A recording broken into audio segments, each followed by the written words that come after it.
자, 법원이 내란 중요 임무 종사 등 혐의로 기소된 한 전 총리에게 징역 23년을 선고하고 법정 구속했습니다. 재판부는 12.3 비상계엄이 형법상 내란이라고 판단했습니다. 현장 연결해서 자세하게 알아보겠습니다. 권준수, 안동준 기자 전해주시죠. 네, 저희는 서울중앙지방법원에 나와 있습니다. 오늘 한덕수 전 국무총리의 내란 중요임무 종사 등 혐의 사건 1심 선고 결과를 정리해드리겠습니다. 특검이 요청한 징역 15년보다 더 무거운 징역 23년이 내려졌습니다. 재판부는 추가 신문을 진행한 뒤엔 한 전 총리를 법정에서 구속했는데요. 먼저 선고 결과 간단하게 다시 한번 정리해보도록 하겠습니다. 네, 먼저 재판부는 12.3 비상계엄은 내란이라고 판단했습니다. 윤 전 대통령이 위헌적인 포고령을 발령하고 경찰과 군 병력을 동원해 국회와 선관위를 점거한 행위는 내란죄에 해당한다고 판단했습니다.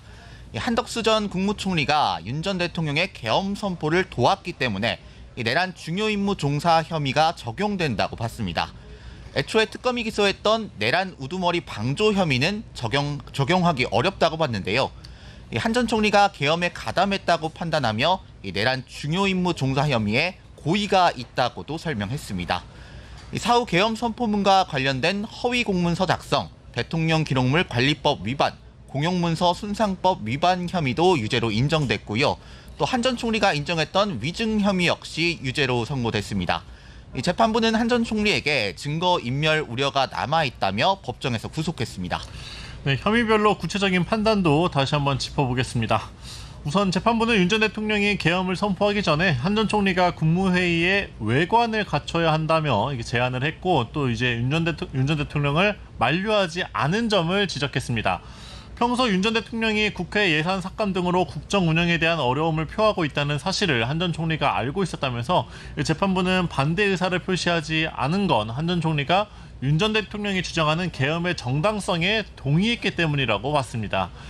재판부는 또 국무총리가 국무회의 부의장이지만 당시 대통령실에 모인 국무위원들에게 소집 사유를 말하지도 않아서 실질적인 심의가 이뤄지지 못하게 했다고 설명했습니다.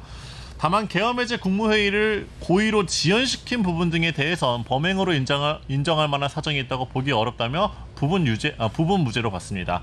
또 이제 언론사 단전단수 지시 혐의와 이제 이상민 전 장관과 얽혀 있는 이 의혹이 있지 않았습니까? 그렇습니다. 이 재판부는 한 전 총리가 이상민 전 행안부 장관과 이 언론사 단전단수 이행 방안을 논의한 행위도 이 내란 중요 임무 종사에 해당한다고 봤습니다.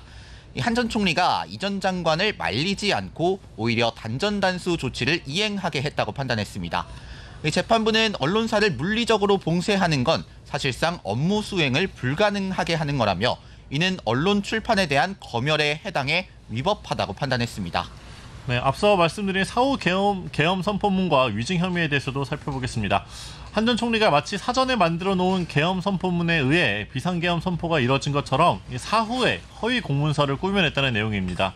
재판부는 이 과정에서 한 전 총리가 강희구 전 대통령실 부속실장 그리고 윤석열 전 대통령과 순차적으로 공모해 범행했다고 봤습니다.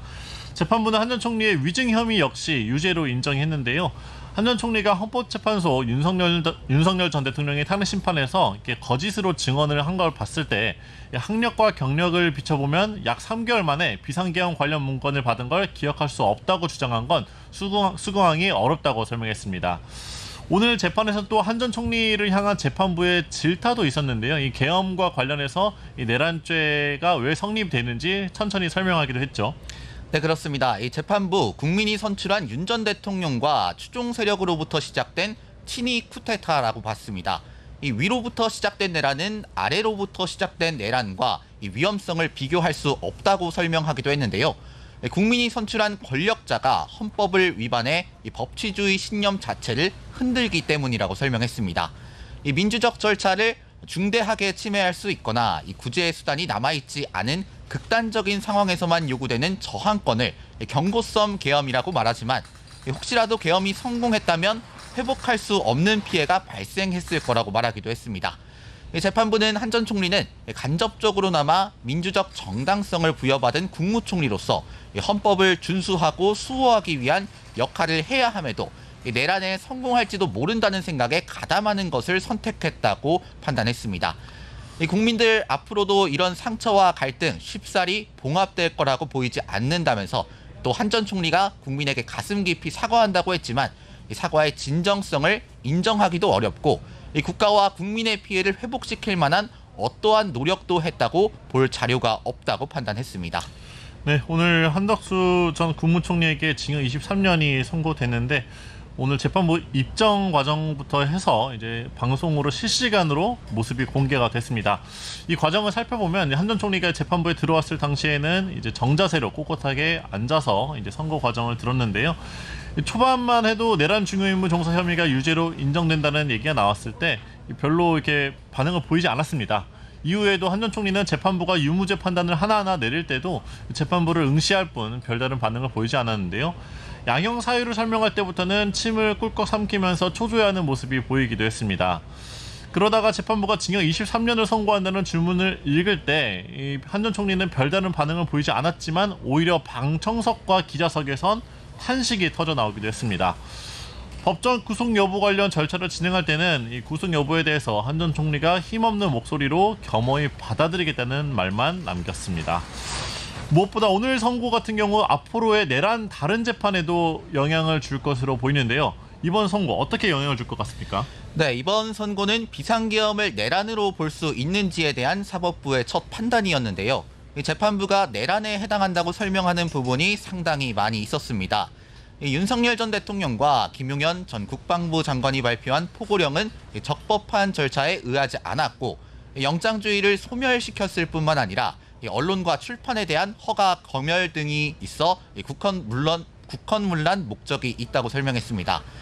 내란 과정에서 사망자가 발생하지 않았고 몇 시간 만에 종료되기는 했지만 이는 신속히 국회에 들어가 해제를 요구한 국회의원들의 노력과 또 소극적으로 참여한 일부 군인과 경찰 공무원들의 용기 덕분이라고 설명했습니다. 다음 달 윤 전 대통령과 김 전 장관 등 내란 혐의 주요 피고인들이 재판을 앞두고 있는데요. 이번에 한 전 총리에게 중형이 내려진 만큼 내란 혐의가 인정될 가능성이 커 보입니다. 네, 다음 달 말씀드린 대로 내란 혐의 주요 피고인들의 선고를 앞두고 있습니다. 오늘 한 전 총리에게 징역 23년 1심 결과가 나왔다는 소식 다시 한번 전해드렸고요. 재판부의 판결 내용 자세히 정리하면서 저희가 시시각각 계속 전해드리도록 하겠습니다.